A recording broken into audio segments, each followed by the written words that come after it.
Bonjour. Et si protéger ton cœur était aussi simple qu'une bol de fruits rouges ou foncés, qu'est-ce que vous en dites? Aujourd'hui, j'aimerais bien vous parler de notre alimentation anti-inflammatoire et comment elle peut nous aider en cas d'hypertension artérielle. J'ai adopté cette alimentation anti-inflammatoire depuis 2010. Donc, je veux jamais me permettre de venir devant vous pour vous dire quelque chose que je ne fais pas.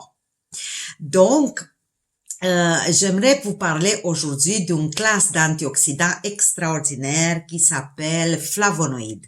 Les flavonoïdes sont ces molécules qui donnent la couleur à nos fruits et à nos légumes.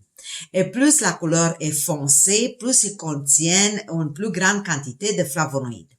Les flavonoïdes ont plusieurs sous-classes. Entre autres, un type de ces sous-classes s'appelle anthocyanidines.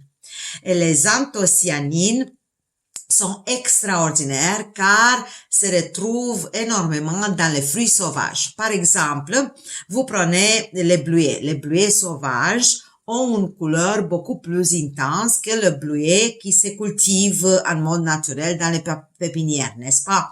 Donc, cette bleu mauve foncé vert noir est donné par le contenu gras en anthocyanines.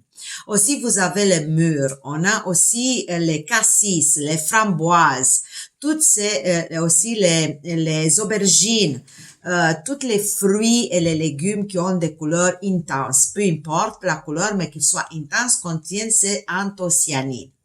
Puis, les études démontrent que les femmes qui consomment au moins 1 à 2 portions de fruits qui sont riches en anthocyanines font baisser leur pression artérielle, ok, et aussi ils maintiennent l'élasticité de leurs artères. Pourquoi ça c'est important? Parce que l'hypertension vient avec la rigidité artérielle. Donc, plus une artère est élastique, plus elle se maintient jeune, plus notre tension artérielle est normale.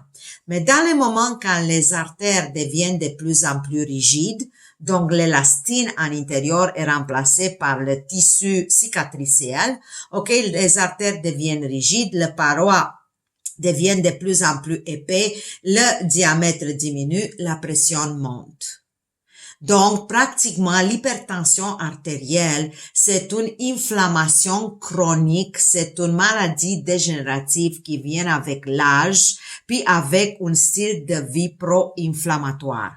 Parce que c'est une chose que l'hypertension arrive à 70 ou à 80 ans, puis c'est autre chose que tu fais un accident vasculaire cérébral ou tu as une hypertension à 30-35 ans. Donc, si vous êtes intéressé à savoir beaucoup plus sur l'hypertension et qu'est-ce qu'on peut faire de point de vue naturel, j'ai l'immense plaisir de vous inviter à ma conférence samedi le 28 février à 10h30 heure du Québec ou 16h30 heure de Paris. Vous avez tous les détails sur notre site internet www.drsuciu.org.